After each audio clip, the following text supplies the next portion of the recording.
Welcome in to the DNVR Avalanche podcast. It is Spirit Week here at DNVR. We're going to have our boy Hank join us later in the show. But first, a little bit of news that happened yesterday, I guess. The hockey season sort of ended. So that's kind of a thing. Congratulations to the Florida Panthers for the second year in a row. They are Stanley Cup champions. They go back to back. The prevailing feelings on the Stanley Cup final was, well, at least it started well. That's about it. I don't know. I think everyone would have liked to see it go 7. I think it would have been more interesting storyline for sure. No? You wanted it done? With. Yeah. I wanted it over. I was over this season. Fair enough. I get that vibe. Is something cursed in hockey since the 2020s have started? There's been a Florida team in the finals every year of the 2020s. So I don't know. I don't know what's up with that. I do think Florida, and I don't think they were the interesting champion. I'll put it to you that way. I was picking them all year, but who's to say? Maybe some people were surprised by it. I certainly wasn't. I picked against Florida in every single round, so great. Go me. I really know what I'm doing here. You and everybody else that picked Tampa in round 1. Yeah. It was like they had a lot of rest this year, though. They had a lot of guys, and they say it openly. They made sure guys were over their little injuries or whatever it was, and down the stretch, they had enough of a cushion where they could, it didn't matter where as long as they were getting in, they didn't care about where they were positioned, and their plan worked because this is 3 years in a row. It's taxing on your body where you're going to the Stanley Cup Finals, short summers. They're beating all the stereotypes, whatever you want to call that, about like fatigue, and where I'm going to do it again next year because there's an Olympic year. There's you know what I mean? So I'm not taking them next year in the finals. I'm stupid, but I'm not taking them. But they're so well built. Tampa was well built. You knew they would last. It's the same thing with Florida. I think after Game 5, you knew that this was over. The better team won. Quite frankly, it was just that simple. The better team won, and you could hear just in their responses from Edmonton last night. I know it's hard right after a game, but it's like, hey, listen, what could we have done? I mean, they're just good. They're good. We got beat by a better opponent, and that's honestly that's the truth. So, I mean, good on them. I think it's exciting. It's exciting for a franchise that, quite frankly, for about 20-something years was absolutely dog poo-poo. You know what I mean? It was really nothing besides that little run they had in '96 when they ran into that torpedo Avalanche team. You know what I mean? Yeah, so good on them. Good people. They did the right thing, and they made some ballsy moves. They made some straight moves. They've been a franchise that you want to emulate if you can. The last few years, absolutely. Their run is more impressive than Tampa's, right? Yes, they did it in reverse, and all 3 of their Cup final appearances in the last 3 years came in 82-game seasons. So yes, absolutely. That. And they didn't have one of those seasons for Tampa Bay was the Kucherov hip injury, practices for an entire month with the team, and then comes back and plays game 1 of the postseason. They were $18 million over the salary cap team. Like that team was like set up for all of the shenaniganery. So we, you know, you ever wanted to give an asterisk to a Cup champion, that was the one to do it. With the shortened season and the cap nonsense that happened that year. So no way, no way they're on the same level. Theirs isn't even close. Florida's run is significantly more impressive. Significantly. I would agree. The question is, can they be the first team since the 80s to make a Cup final 4 years in a row? No. Islanders. I'm saying no. I just said it earlier. I can't see it. Another short summer and Olympic year. I can't see it. I just can't. You know what I mean? So even though they're when you're well built like that, are they going to be able to keep Bennett, Marchand, Ekblad next year? Who knows, right? Well, time will tell here the next few weeks. I think they go 2 for 3, but then right away you don't have the same team, right? You know what I mean? So there's a big difference. I can't. I'm going to say it out loud. I picked them this year to get there against my will, against the Avs, but I can't pick them next year. No way. At modern day era, I'm like, no way.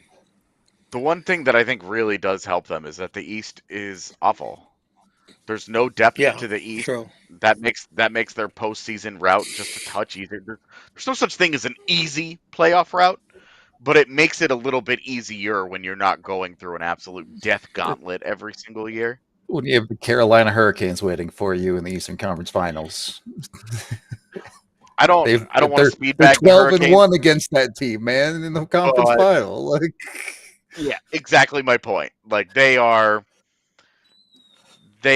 a good matchup that keeps landing on their doorstep in the Eastern Conference Finals, and it's like this is, for whatever reason, that's a matchup where they eat greedy, and that helps.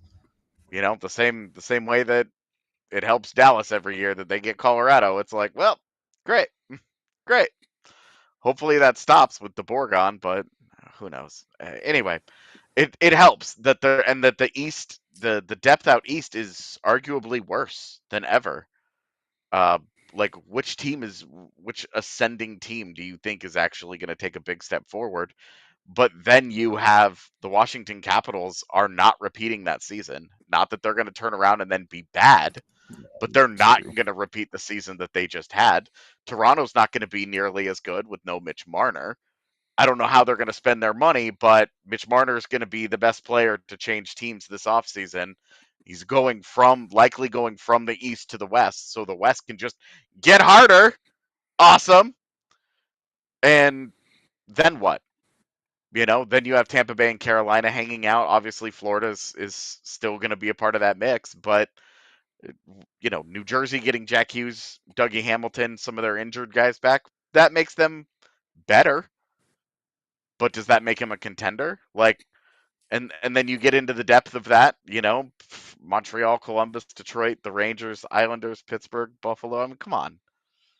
This isn't a good conference right now. It's a down conference, and that's really going to help them. Can the Western Conference stop being hell, please? Dude, I hate it here. I mean, even just the Central Division, can it chill out for a year? We know it's not going to. It's only getting better because Utah's going to try and take a big step forward. St. Louis will have a full season of Monty. Minnesota always seems to find a way. Like the Central Division is it's going to be even worse. Don't love that. Don't love that one bit. Yeah. The Avs are probably not using 50 players next year. So from everybody else's perspective, you're probably going to have a much better Colorado team certainly at the beginning of the season. You're probably going to have to deal with a much better Colorado team. Like the Avs had 102 points last year, and you're like, right now this team on paper might be 110 points because they have a full season with 2 good goaltenders and a full season with a top 6 that you look at and you go, pretty unimpeachable. It's a pretty good group. You say that. Now, Florida has 19 million in cap space. Bill Zito said after they won, they think they can bring everybody back. That seems less realistic to me. Yeah. More realistically, it might be Ekblad that looks to be the odd man out. I don't think anyone here on this pod would be super hyped about that. Don't get me wrong. I love Aaron Ekblad. I think he's a great hockey player, but for the price he's going to command in free agency, if he goes to free agency, it's going to be really hard for the Avs to do that. What if it's Brad Marchand, though? Yeah, sure. Like, Aaron Ekblad is my big landmine. Like, oh my God, please, Avs. Please don't move out Josh Manson and Ross Colton and then give Aaron Ekblad a big free agency deal and have him be the second pairing guy behind Cale Makar. That makes me so nervous. I'm not an Aaron Ekblad truther at this point in his career. I mean, I think he's a really good hockey player, but moving Josh Manson for a guy just as injury prone as Josh Manson would feel bad. And also, again, go look at the draft, go look at the free agency class. Aaron Ekblad is going to be the guy that everyone is throwing money at on the defensive side if he hits the market. It's going to be someone's going to overpay him. I'll put it to you that way. Yeah. Yeah, I mean, Ekblad, you got to remember, he's a big anchor for them, though. Plays a lot of minutes. And then the trade deadline, with Marchand and Jones being the other one, gives them that 1-2 punch on the back end there where obviously you can't forget about Forsland, but guys that can play 25 minutes a night, and that's how they were built, and they played well. Ekblad played good. He is not my favorite. I'm with you, AJ, but he played good. And Seth Jones has not been my favorite, but he played good. Again, it's amazing what culture can do. It's amazing what environment can do. And again, we talked about it. Sam Reinhart in Buffalo. It's like, oh God, you're writing reports on him. You're like, I don't know. And then you watch him play yesterday. You're like, okay, wow, okay, I might have been wrong on him because of the environment, right? You know what I mean? It's amazing. Those guys are so tight. I think it reminds me a little bit last night. All you kept thinking about and hearing about, and Paul Maurice and how tight those guys are. And again, we always say this line, right? You can be about winning and you can say you're about winning. They're two different things, but it's the same thing. You can say you're about your team and you can be about your team, and that team is about their team. You know what I mean? And Yeah. You can tell just the way they act, the way they respond, the way they go, just the way they handed the cup afterwards. You got a guy in there, and don't need to say a name, that's never played a National Hockey League game, and that probably never will. He's probably like the fourth or fifth guy to handle the cup. That's awesome. Those guys are, and they call that the Barkov effect, and it's you can tell that they have it. They have it. It's not measurable. It's not but it's an important ingredient of their success. And boy, you were listening yesterday, and that's everything was coming all together, and everything was being pieced together, and you're like, okay, I get it now. I get it why they won. I get it. They're a good team, but they also have this and they have that, and that's pretty special. Any interest in Marchand? If it ends up being him that goes to free agency and not Ekblad, I know Winger is kind of a luxury spot for the Avalanche, but Marchand's a weird. I don't know what to do with him. He's 37. He just had a 50-point season. Was unbelievable in the playoffs. Has somehow left Boston and immediately went from the rat of the league to the beloved veteran of the league instantly. I don't know how he did it, but any world where the Avs are in on that, or is it just tough to make Marchand work? They should be. Depending on how much money that costs. I mean, they absolutely should be. I really like Ross Colton as a player, but Brad Marchand has all the intangibles and all the stuff that you want from a guy. So if he makes it to the market and he's not commanding a large salary or a bunch of years, I would like for Colorado to be at least in the mix there. We know they really liked him leading up to the deadline, and then other things happened, but yeah. Yeah, I have those blue ones too. Yeah, Well, for sure. I just want to add that, it's again, it's the same thing that we've been talking about. It's what we've been glue guy, keeping it fresh, right? They've been saying that, you win last year, you need some fresher. Well, he was a big keeping it fresh. And he was a big piece of getting that locker room back together. And, let's go win this one for Brad, so to speak. You know what I mean? And the Dairy Queen thing. And, you need those things. Sorry. Yeah. I just don't know if the Avs can make it work for a winger. And Yeah. it's just going to be a tough fit for. I honestly don't know what he's going to cost term money wise. He could land just about anywhere on that scale, and it wouldn't super duper surprise me. Totally. We are going to take our first break here, so let's make sure we hit that and we pay our bills and get that done for you before we jump into our Spirit Week stuff, as we are brought to you by the folks over at First Bank. If you're looking for banking that plays at your pace, whether you're tailgating, grabbing halftime snacks, or catching the game from the couch, First Bank is in your corner. With their secure, easy-to-use mobile banking app, you can check your balance, split the tab for stadium nachos, and stay on top of your money anytime, anywhere. It's like having a financial MVP in your pocket. And here's the play that pays. You could earn $300 when you open a new First Bank checking account. Use it to score tickets to whatever sporting event you're going to. Avs, done. Basketball, about to be done. So I guess that leaves the Rockies. Hey, best bar in Denver, right? Or whatever keeps your game day going strong. Get with First Bank. First Bank makes managing your money feel like a win. No games, just solid tools to help you stay in control right from your phone. Ready to take your banking game to the next level? Head to efirstbank.com/bonus. That's efirstbank.com/bonus. Of course, certain restrictions apply. Member FDIC. And once you're taking care of your money with First Bank, make sure you also choose the right times to choose chill with Coors Light. Maybe you did make it out to Coors Field where you can sip a Coors Light and watch the beautiful sunset. Hey, the Rockies have won a couple of games, all right? They're still the worst team in baseball by a lot, but they've won a couple of games. It's happened. Maybe they've chosen chill, all right? Maybe they celebrate with some Coors Lights. You can get out there, especially with the current weather. It's supposed to be super warm so far this week. It's been beautiful in the evenings. You can get out. You can have a Coors Light while you're grilling up some burgers, or maybe just hanging out in the nice Colorado weather. Or, you're like me. You don't go outside. I get it. You can still get yourself some Coors Light, and you don't even have to get up off your couch. Like the CoorsLight.com/DNVR.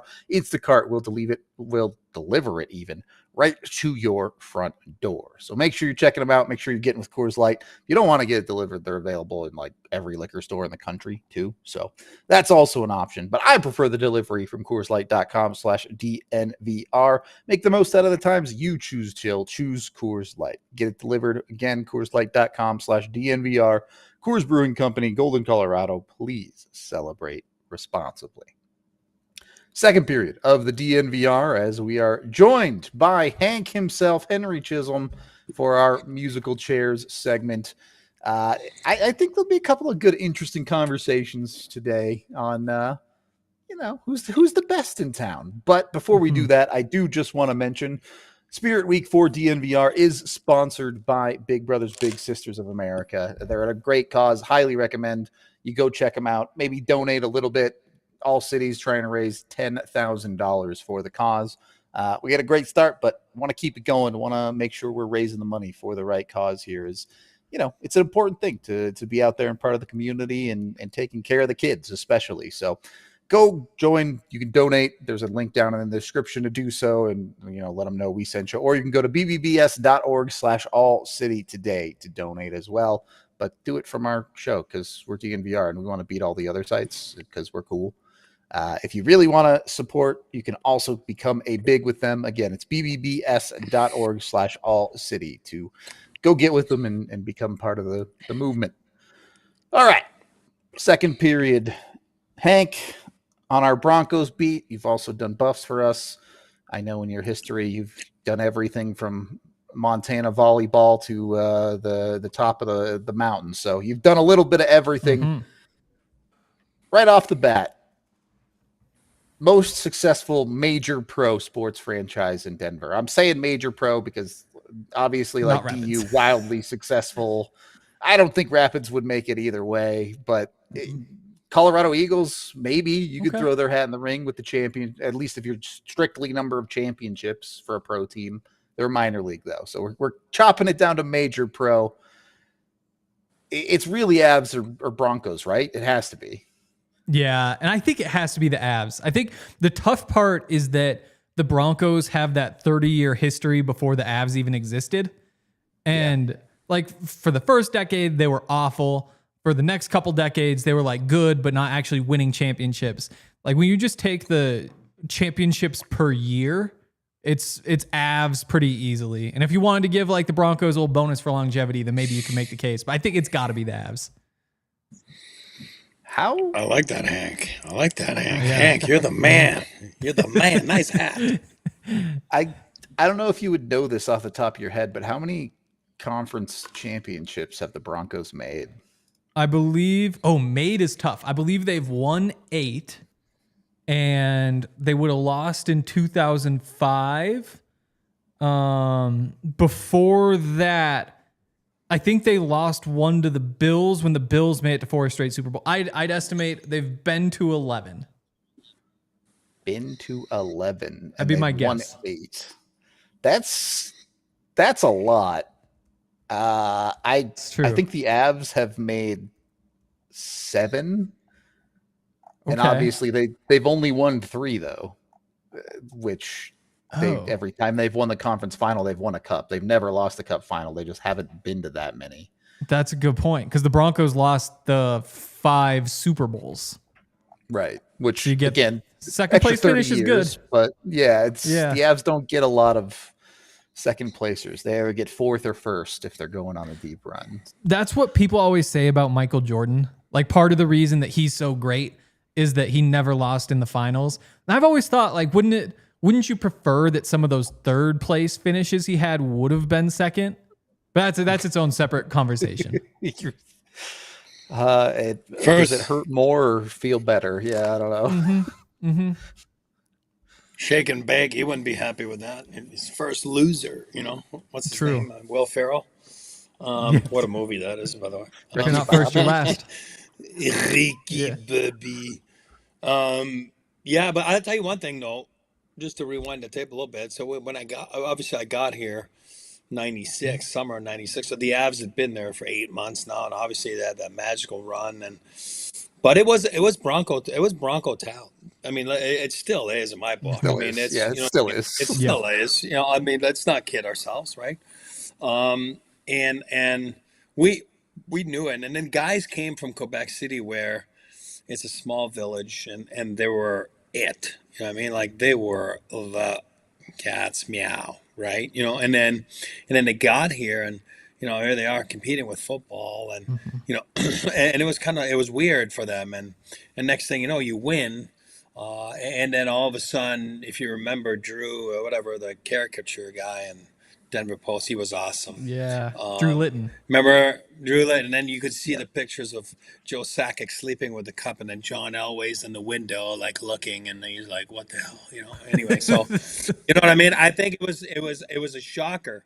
You know what I mean, that the Avalanche were the first major championship for the city of Denver, and all of a sudden, maybe it woke the Broncos a little bit, right? Because after that, I got here, and then we were good for a few years. But then the Broncos started. I remember going to the parade for the Broncos, and you know what I mean? It was kind of like, oh, okay. A little bit of what, like the Patriots and the Celtics and all those, the Red Sox, and, like championships and parades all the time. And but I tell you, like the Broncos, it was a big thing, you know what I mean, for the Avalanche. And I think the Avalanche winning was a big thing for the Broncos. Not that you compare two sports, and again, football will always be more popular than hockey. It's just fact of life. In America. But in America, Yep. I mean, Not in Canada. maybe not in Montreal, but Yeah. in Denver it is, and that's okay. And but I mean, what a great storied franchise, for those two. We're comparing football and hockey. I mean, pretty luxury, a nice luxury to have those two teams in the state of Colorado. Yeah. If you're including fandom, hearts and minds, Broncos are going to win 10 times out of 10. That's not even close. I agree. I'm actually talking myself into it. Might be the Broncos on this show, though, because I know, they you're also kind of have, convincing me. they have the back-to-back, too, right? Mm-hmm. The only Colorado sports team to win 2 in a row. And the Avs did have kind of the 1.0 era, obviously, where they did get 2, but Broncos did specifically do the back-to-back. When you look at organizational players to come through the halls, they're both just ridiculous amount of legends through both teams, at least during the Avs existence. I'll be honest, I don't know the Broncos before like the 90s very well at all. I wasn't alive, sorry, but it really could be either way. I would not be upset if someone told me it's the Broncos and not the Avs. I kind of agree. It is really close, and honestly just really similar the way it played out. I mean, even if you just ignored the Broncos history up until the Avs got here, it's basically been that same path where you have like the end of that one generation. I guess Sakic did play obviously quite a bit longer than like Elway, who retired at the end of the 90s. But then you get back into that new generation. So I guess whoever wins next is just they get the tiebreaker. Yeah, race to 4. Got it. Yeah, best of 7. race to 4. Yeah, best of 7. Perfect. This is it for the Stanley Cup and or the Lombardi Trophy, the next one. Or the Nuggets win 3 in a row, and then we have a completely different conversation. That would be crazy. Now we just need the Rockies to get going. Come on. 7-7 in their last 14. They're hot. Yeah, 500 baseball, baby. Hey, in a 162 game schedule, I hope you have a little stretch of 500 baseball, or else it could be disastrous. I mean, I will say, obviously, the Rockies aren't in the best team in town conversation, but they have at least been to their big game, right? Like, there are lots of teams and cities that have not even made it that far, so they deserve a little credit. A little. You know, not for the last 17 years after that, but it was fun when I was like 15 and they were on that run. Okay. Totally. Well, at least like we always had that stat, like they've never lost 100 games. So it's like, sure, the highs are kind of like few and far between. You got to wait a few years for a playoff appearance, but at least they were never that bad. But now we're 3 years into them just being awful. And it's like, well, there goes that, like the floor was like a C- and not like a D. Now it's like, floor is an F. They've been that bad.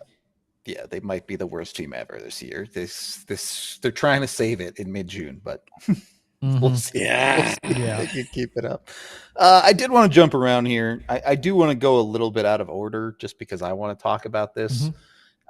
Best rivalry in town is Avs Wings. There's no arguing that. I'm sorry if you think it's Broncos Raiders, you're wrong. It's Avs Wings. But I am more interested in the modern. I don't even know if you can genuinely call these rivalries because, let's face it, Colorado has been on the losing end of them far more often. But are fans more frustrated? Avs fans with the Dallas Stars, who the Avs just cannot seem to get past in the playoffs, or Broncos fans having to deal with the Chiefs every year? Yeah, it's a tough one. So obviously, like the Red Wings Raiders thing, that's like there's just so much history there. And the NHL opened the door for it to be the Raiders are the biggest rival just because like that Red Wings rivalry faded away, throw them in the East. The thing is the NFL also has done a pretty bad job, I think, of the rivalries. Like things just feel different. And part of it's just you go from the 12-game schedule to the 16 games. Now there's a 17th game and players change teams so much. And at this point, the rivalries just aren't what they used to be in any sport. Except honestly, hockey does a pretty good job. It's just that they stole the Red Wings from us. And so now that big one is dead. I think at this point, I really hate the Stars. I'm a pretty neutral fan of Denver sports. Like I don't really miss a game of any team. I still don't miss a game of the Rockies at this point. But I think there's a hatred of the Chiefs and Raiders that maybe does stand out above the Stars and Wild, maybe just because of the longevity of those rivalries. But in terms of just like the pure quality of the matchup and like you buckle up for a game, even against like the Blues in a way that maybe you don't against the Raiders at this point. And the Chiefs are just their own strange thing because they win every year. And there was the 16 straight, they beat the Broncos. I guess maybe that's true of all rivalries though. Like the texture is just a little bit different and that's what makes them unique and that's what makes them special. I don't know. It is tough to put them in order. The Raiders are especially weird for me now because it would be like, okay, what if we move the Red Wings to Houston? Then they're like, what is that rivalry now? Totally.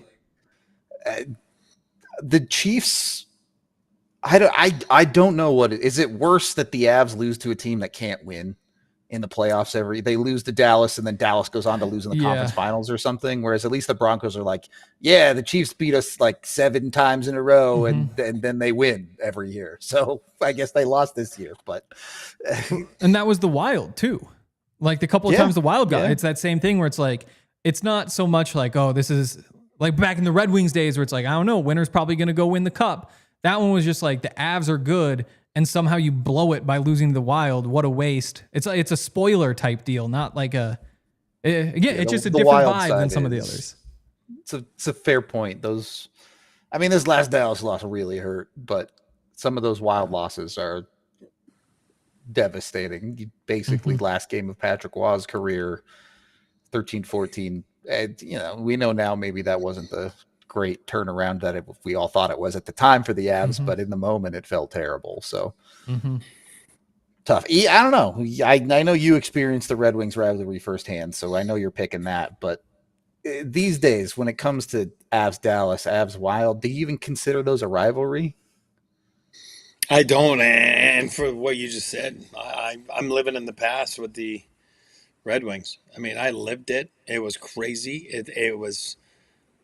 I'll go to my grave with it. It was the most thrilling regular season, and of course playoffs too. But games that you like I've told you before, you could get a free car for the year if you just gave away your 2 games. The 2 visits of the Red Wings coming to McNichols Arena, you get a free car from dealerships. Like it was crazy. It was nuts. It was a rivalry that went behind, just beyond just hockey, and it was like. I think if you see the documentary, it's like Pepe and Bowman on the bus outside in the parking lot. It just went to the hotels. It went everywhere. It was crazy, and I don't think you see that in today's sports. But I was lucky enough, and I think the city of Denver was lucky enough to witness it. But it's number one, that's for sure. Totally. Yeah, and it's just so different now because they killed it by taking away the playing them multiple times every year. Like every year, I'm a season ticket holder for the Avs, and that's the game you don't miss is the Red Wings because we all hate the Red Wings, but it just feels like the on ice, like you're just praying that somebody's going to fight somebody. Like you're praying for a big hit and you hope that they just like play to us because that's what we're all there to see.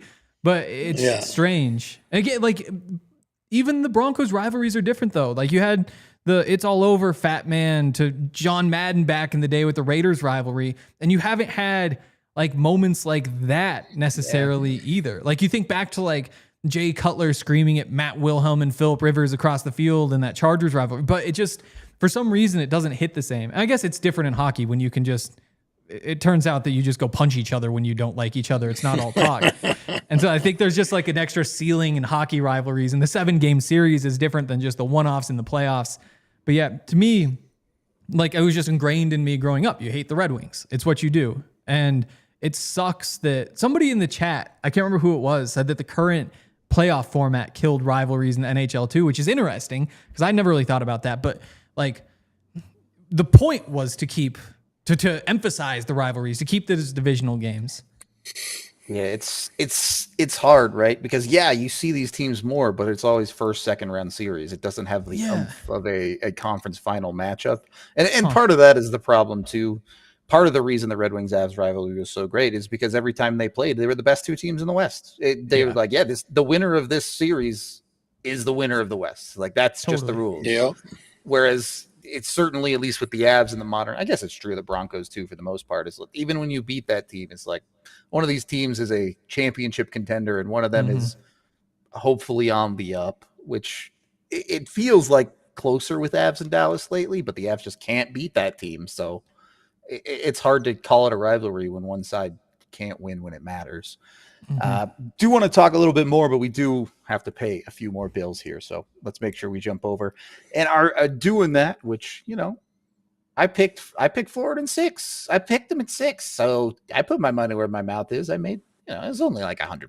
I didn't make that much, but I put a little bit of money on Florida to win. And hey, I'm up with Bet365. Make sure you get with Bet365 too. When you do sign up with them, use the DNVR365 code. You put in $10, you bet $5 on anything, you'll get $150 in bonus bets when it comes to them. They always have a bunch of great offers, whether it be early payouts or, of course, their boosted parlays. They even have a DNVR bet that's boosted every so often. So make sure you're getting with Bet365.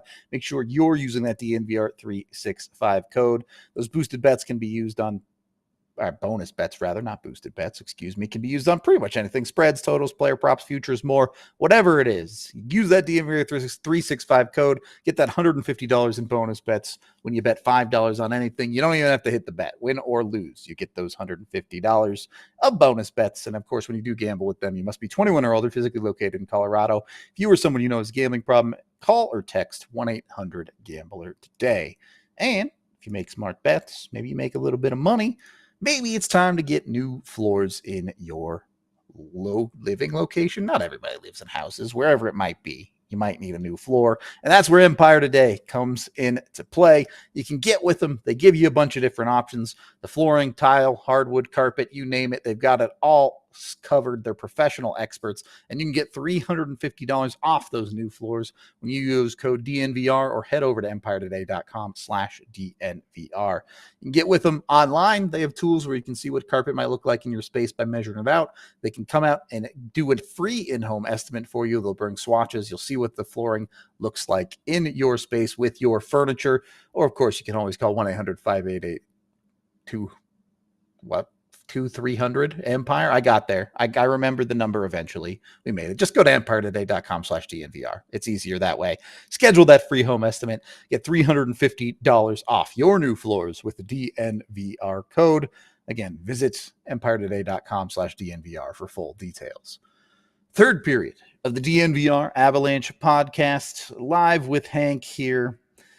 And I know you're the NFL guy, but I wanna move into the Avs versus Nuggets conversation because I think they are in a similar spot. Broncos, it feels like, are on the way up right now, but they're not quite there yet. Both Avs and Nuggets are in their post-win era, or whatever you want to call it. They've both approached it very differently, and I get, look, they're different sports. You do different things, but we saw the Nuggets at the end of this season and into this offseason essentially overhaul their coaching, their front office. And we've seen the Avs mostly stand pat on that front, but made 10 trades last season, completely redid a significant portion of their lineup. Which team do you think is more poised to win another chip?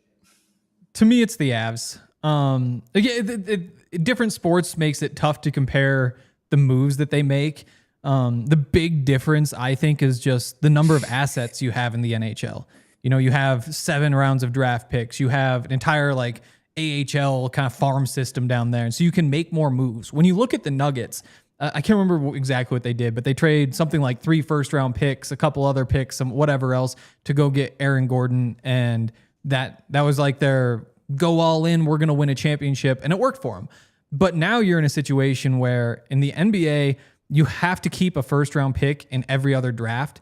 You can't get rid of them in back-to-back drafts. And so they've just kind of emptied out all of their resources. Like, there are no first-round picks they're able to trade. They've already traded all the second-round picks. And so, or I guess they've got 1 second-round pick left that I think they can trade. And there just isn't much that you can do with those. Now, the Avs obviously also all in the things they do, moving first-round picks, moving second-round picks, moving third. But at the very least, you still have like a handful of like, hey, we need to get this deal done. We've got a 5th-round pick in a couple of years. We got whatever we got. We have like this D-man in the AHL who like maybe could patch things together for a couple, and we can throw him in there. And the other piece of it is just that the Avs were able to trade Mikko and get a good return because he was an asset. Whereas you look at the big names for the Nuggets who they could trade, Michael Porter Jr., Jamal Murray, on massive contracts, those aren't really assets. I think that if you talk to most teams in the NBA, they'd say, we don't want that player for that price. And that makes it tough to get a deal done. And so the Nuggets, to me, have just been so handcuffed in the way that they've been able to operate because they just don't really have ammunition to make any moves. And so they're kind of just stuck with what they have other than like minimum contracts and free agency.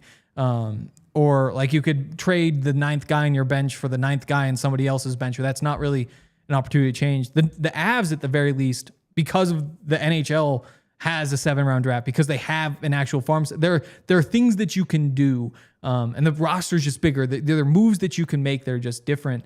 And I think that that's true going forward. And I think that the Avs certainly seem stuck cap space wise. They don't have a bunch of picks because they've traded so many, but they still have more flexibility somehow than the Nuggets do, just because what the Nuggets have arguably has negative value.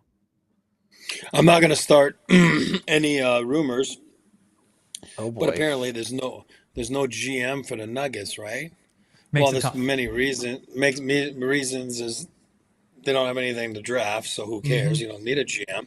And then you are waiting in the wings because you are a very smart basketball guy. See, I wish I was like Hank, I'm a one-trick pony, and Hank can talk every freaking sport out there. I love it. But, you made me – you should apply for that GM job there.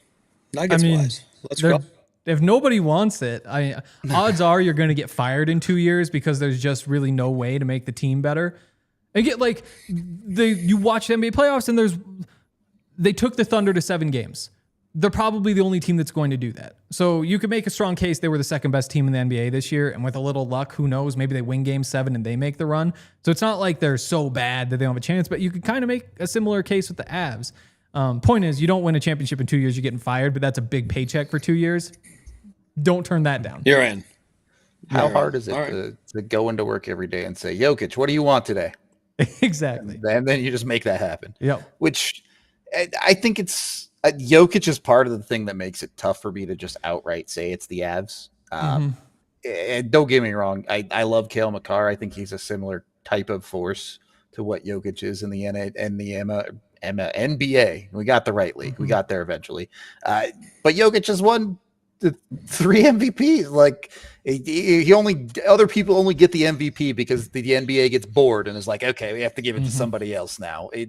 Jokic is that type of singular force that you feel like at any time he could just carry the Nuggets to another one. I do think it is interesting that you can have a soft cap league where you still have horrible contracts, where you expect that out of the NHL with their hard cap, but totally. That's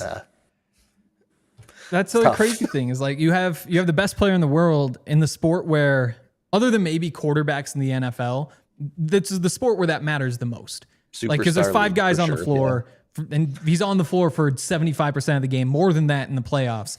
And so you would think that would make it easier. And I guess, again, they're still a really good team, so it's not like they've totally wasted it. If you look at the NHL, I thought I saw somebody in the comments say you brought up like that $10 million stat, which I had no idea about. And I'd imagine that's referring to, somebody tweeted yesterday that no NHL team has won the cup with a player making $10 million a year, which is just kind of crazy to think about. But it's similar to the NFL, where there's never been a team that's won a Super Bowl with a player making 12.5% of the salary cap, other than Patrick Mahomes and Tom Brady, who are obviously outliers. So I mean, I don't think that means you need to like get rid of Nathan McKinnon because he's making so much money, but it is the reason why that just overwhelming Avalanche offense that they had a few years ago, it's just not really possible to do that again. Yeah. The NHL is in such a weird place with the salary cap being flat for years and now all of a sudden exploding that it's like, it's hard to navigate. I'll put it to you that way. But also, with the extra draft picks you were talking about earlier, especially Hank, it has become very easy. Oops, we had a bad contract. Give a team a 4th round pick. Done. You're out of that contract now. It's much easier to make those cap mistakes in the NHL. Joey in the chat, if you played against Govs in 1990, you probably played against Eric. So probably happened. That's crazy. Joey B. I believe I played against Eric at Governor Doomer Academy in Mass. Delbarton Prep versus Gov Academy. Yeah, I graduated in 90. So probably. We had 3 guys drafted in the NHL that year. How crazy is that? Pretty good team. Pretty That good is high school ridiculous. team. Pretty good high school team. Worked out for you. Where he learned English too. I mean, you kind of knew English already, but no, I didn't know English. I knew like 4 words. I couldn't put a sentence together. It was crazy. But look at me now. So we talked about the Nugs coaching getting fired, the front office change. I want to know, Hank, from I don't know, can I call you a fan? I feel like you're a reporter of everything too. Sure. But yeah, fan from of everything. From your perspective, how much lease does Jared Bednar and Chris McFarland, the Avs front office guys, have at this point? It's a weird question. I'd start with this. If nobody had ever brought up, like, I don't know, they should fire Jared Bednar, the thought wouldn't have crossed my mind. And honestly, same thing with Michael Malone. If there wasn't like the faction of the fan base always saying like, fire Malone, fire Malone, fire Malone, it would have never crossed my mind to move on from him at the time they did. But just because people talk about it, at the very least, like there is the conversation there. The NHL is weird because it takes so little to get fired that I just figuring out where that bar is really difficult. I think that he's a terrific coach. I think that they've done pretty well with what they've had. I mean, even this season, you look back and say like, okay, maybe disappointing as of January or whenever it was.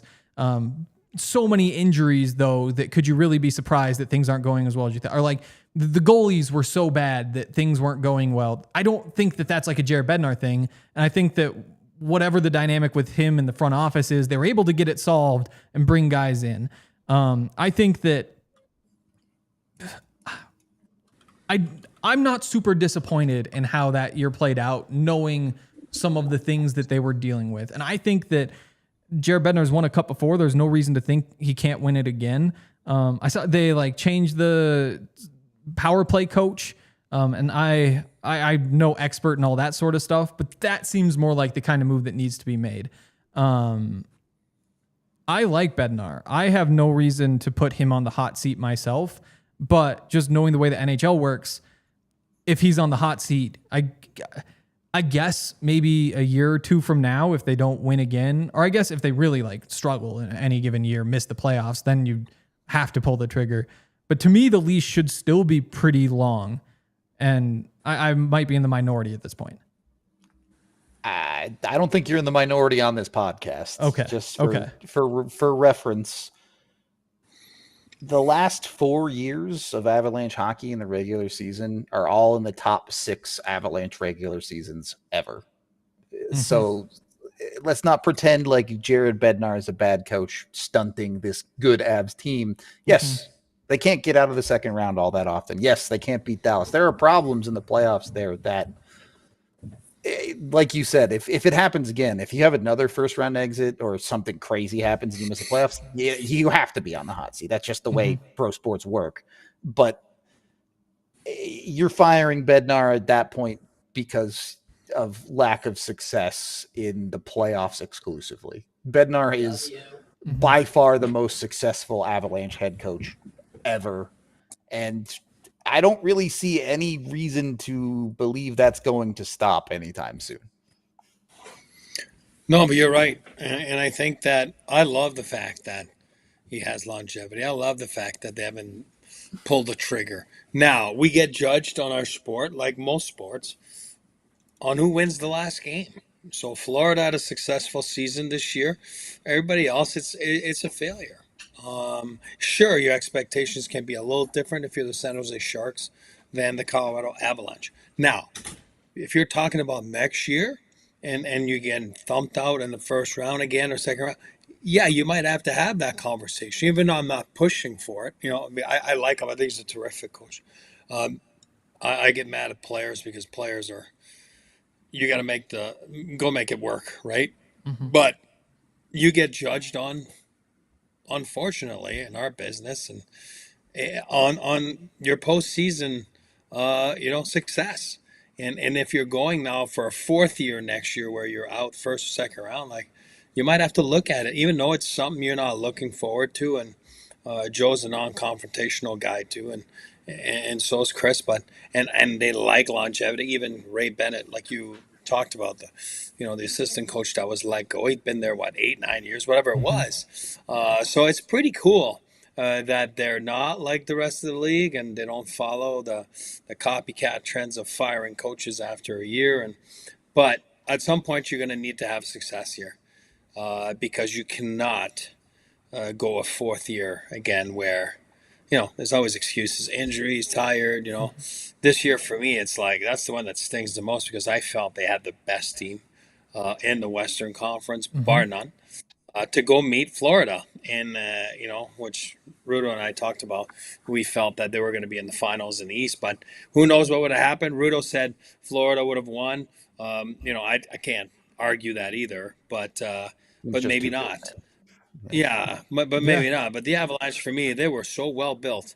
And you're going to say, if they were that built and that nicely built, how come they didn't win? Well, I agree. And that's They why were this I'm close. saying at some point, you know what I mean? Like somebody's going to have to be accountable for the losses if you keep doing them.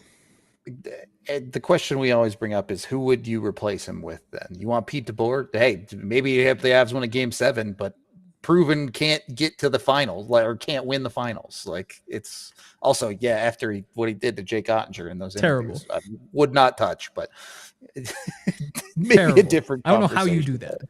Yeah, that's a I don't want to work here anymore moment, maybe.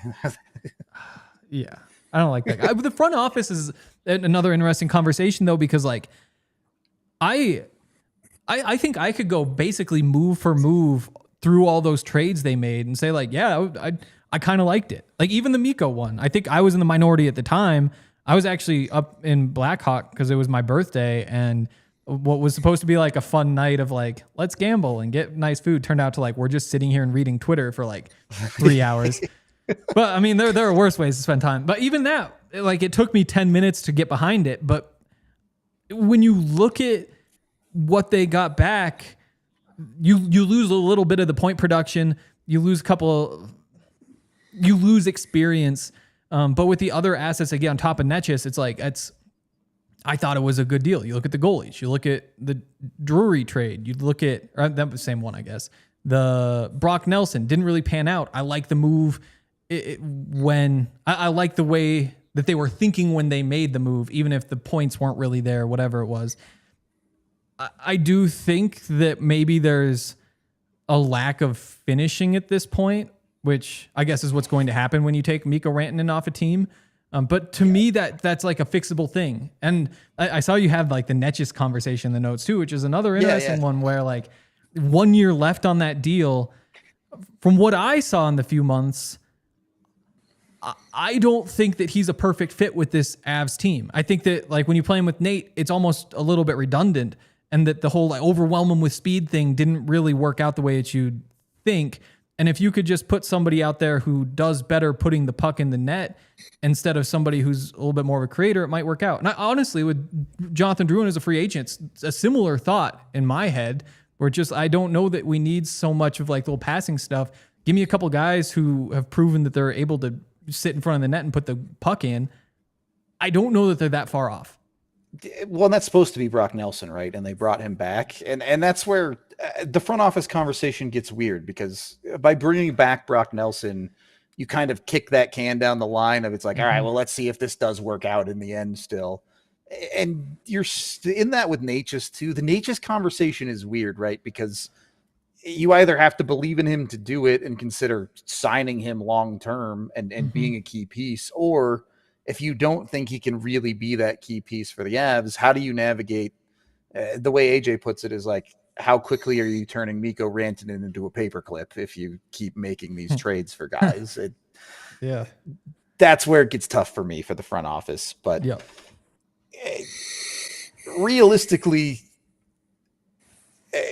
and this is just the way the business goes, when you make all the moves that McFarland has made, when you go for it, the Avs probably need to win another cup in the next 3 years, or he's he's done. It's not going to work out. And then it's a GM job in major sports. Everyone's favorite phrase as a GM is I'm making moves that are the next guy's problem. So we'll see. Yeah. I have something to admit to you guys. I've never been to an NFL game. I've never watched an NFL game live. Yeah. I've watched them on TV, of course, but never been to an NFL game in person. So I have no say in this. I cannot make the comparison. When you compare an NFL stadium atmosphere to an NHL stadium atmosphere, which is better? Which do you prefer? You start by saying they're just very different. And the first difference... One has 60,000 people, one has 20. Exactly, and that's the big thing. The biggest difference is just the scale and what that allows you to do. So, for example, like every Broncos game, it starts with the parachuters. And it's not something that you would think, like, I'm a grown man, I don't really care too much about parachuters, like, whatever, I'm here for the football game. But there's something about, like, you sit down, you're in this massive stadium, 76,000 people, and, like, they're playing the rock music and all that stuff. And next thing you know, there's, like, the parachuters coming out. They get a flyover for every game. And it's all just so big. It's the scale. They have the massive flag on the field before the game that you see on TV, and you're like, okay, cool flag. But you see it out there, and it's like, that's a big flag. You see them shoot fire up 100 feet when they run out of the tunnel at the beginning of the game. So I think that's the big thing that stands out in terms of a difference.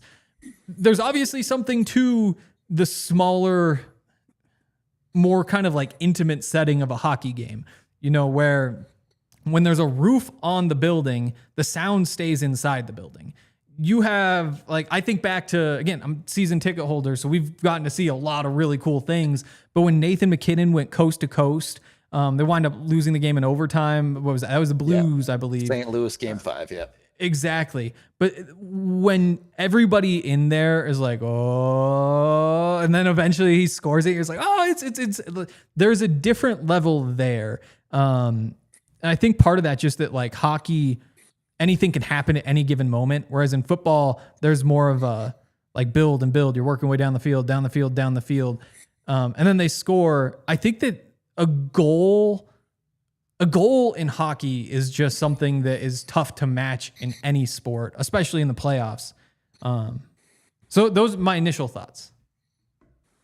I think watching a game live at the arena is way better than on TV, hockey-wise, I think. And I would say the opposite for me for football. Like, I've been to a couple games. I've been on the field even to a game, and I get a little bit overwhelmed. It's too big. It's too much. Too many moving parts.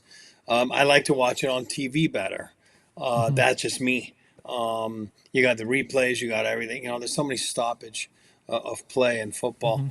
But I think hockey is the one that you get hooked when you go to a live game. I think you do. You know what I mean? Then you're like, okay, I get this. And so I can't speak for all the other sports, but if I'm comparing those two sports, like, I really enjoy watching football. I'm not an expert at it. I enjoy watching, and I enjoy asking Hank questions if I'm not sure what I'm asking or looking at. But some of them are good questions too. Yeah, but you know what I mean? So I'm more like, I think live, you got to be in the arena. I think it's addicting. And I think football, I would say my living room with a cold drink, or, you know what I mean? But the atmosphere for football games, it's, like, it's the Coors Light, the beer, you know what I mean? Like 3 hours before it starts. I mean, it's crazy, the tailgate, you know what I mean? It's kind of fun. But again, it's such a different amount of games. What is it, 8 games a year at home or whatever it is, right? So there's big difference. At home, it's 42 for the for hockey, so it's a 41. I mean, which is crazy, So yeah, I think you can do a lot more things. It's more an event, NFL wise. So, but it's a fair question. Yeah, just don't get Eric started on basketball fans. All right, don't get him going there. Really quick before you do answer, we are about to head into overtime, so make sure you join us over on DNVR.com for continued conversation. Go ahead. Yeah, because I think. So, like, we don't live too far from Ball Arena, so we just walk over. And for that, like, you get there maybe 25 minutes before puck drop. You sit there. You're probably there maybe like 3 hours. Whereas like in NFL games, like 3 hours and 15 minutes, like you said, there's like the tailgate beforehand, where if it's a 2 o'clock game, you might be getting there at 10 a.m. And so it's just more of this like day long event. Whereas a hockey game, basketball game, and maybe it is just because there's so many of them, you wind up, it isn't like this full day thing. It's like, oh, what are you doing tonight? Oh, tonight I'm going over to this. But yeah, I agree. Like you go to Ball Arena and there legitimately isn't a bad seat. Like if you're in the very top, way up at the back, you see everything. Whereas in the NFL, like the upper level generally pretty good. If you're sitting on the end though, then when things are going on the far side of the field, it can be kind of tough to see. If you're sitting in the lower level, which are the better seats, obviously, you're almost guaranteed to have a blind spot somewhere. Unless you're like the perfect, like 25 rows up, 50-yard line. Even then, if there's throws in the end zones, like the angles just aren't great. $20,000, please. Exactly. So there's just, that's why it's just so good on TV, is because you just get a perfect view of everything that happens. Whereas in the stadium, it's just so big that it's hard to find that perfect seat. Yeah. NHL, there are some bad buildings, I won't lie, but Ball Arena, there's no bad seats in that building. We are wrapping up here. Shout out the homie Micah for the $20 donation to Big Brothers Big Sisters. We appreciate that, my guy. My God. Beyond that, again, it's Spirit Week. Hank, thank you for coming on. We appreciate you. You've always got the good stuff. If you want to hear E talk about basketball, or maybe more realistically, how the Cronkies run their organization is probably more what he's going to talk about. He's talking about that on the Nuggets show today. So go get that in. Full court press. Full court press. You're in that. Just keep saying that. It'll work. Trust me. That's all I know. Hank, any final thoughts on Avs Broncos, or are we good? Both are good.